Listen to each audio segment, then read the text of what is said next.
সিলেটের ব্যবসা বাণিজ্যে নারীদের অংশগ্রহণ বাড়ছে। উদ্যোক্তারা জানান, এই অংশগ্রহণে বহু নারী যেমন নিজে স্বাবলম্বী হয়েছেন, পাশাপাশি কর্মসংস্থান হয়েছে অনেকের।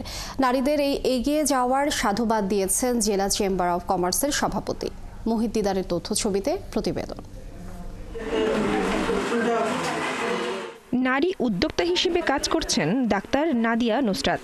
তিনি সহ তার পরিবারের 3 জন মিলে নিজস্ব ডিজাইনে গড়ে তুলেছেন হাউস 24 নামের পোশাক হাউস।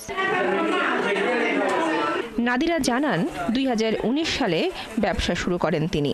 এবার ঈদেও সাধ্যের মধ্যে পরিবারের সবার জন্য বৈচিত্র্যময় পোশাক এনেছেন বাজারে।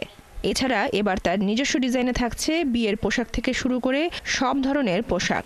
একনল হ্যান্ড ওয়াশ 100% প্যারাবেন ফ্রি, তাই নিরাপদ হাতের জন্য আস্থা রাখুন একনলে। ভবিষ্যতে আমরা দেশের বাইরে, আমি আছি ইউএসএতে, আমার আরো আত্মীয়স্বজনরা আছেন ইংল্যান্ডে, তো আমরা প্ল্যান হচ্ছে ইংল্যান্ডে, অস্ট্রেলিয়াতে, আমেরিকাতে আরো ভালোভাবে আরো সুন্দর করে শোরুম করার। একইভাবে ব্যাংকের চাকরি ছেড়ে সালিমা নুরুল চৌধুরী হয়েছেন উদ্যোক্তা। তার প্রতিষ্ঠানের নাম ওয়াফা কালেকশন। তিনিও জানান, সন্তান সংসার সামলে চাকরি নিয়মিত করতে পারছিলেন না। আগে আমি ব্যাংকে চাকরি করতাম, কিন্তু সংসার 2 বাচ্চা সামলে আসলে সম্ভব ছিল না চাকরি চালিয়ে যাওয়া। তখন থেকেই আমার আসলে এই নারী উদ্যোক্তা হওয়ার চিন্তা ভাবনা শুরু। সিলেট চেম্বার অব কমার্সের সভাপতি জানিয়েছেন, সিলেটে নাদিয়া ও নুসরাতের মতো বহু নারী উদ্যোক্তা কাজ করছেন। তাদের বেশিরভাগই সফল। নারী উদ্যোক্তা হিসাবে অনেকগুলা ব্যবসায় জড়িত হয়েছেন। এটা আমাদের দেশের জন্য একটা পজিটিভ সাইড।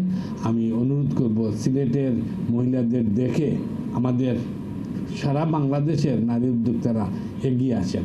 বর্তমানে সিলেটে 1000-এরও বেশি নারী উদ্যোক্তা রয়েছেন। দোকানের পাশাপাশি অনলাইনেও তারা পণ্যের বেচা কেনা করছেন। বনশ্রী হালদার, 71।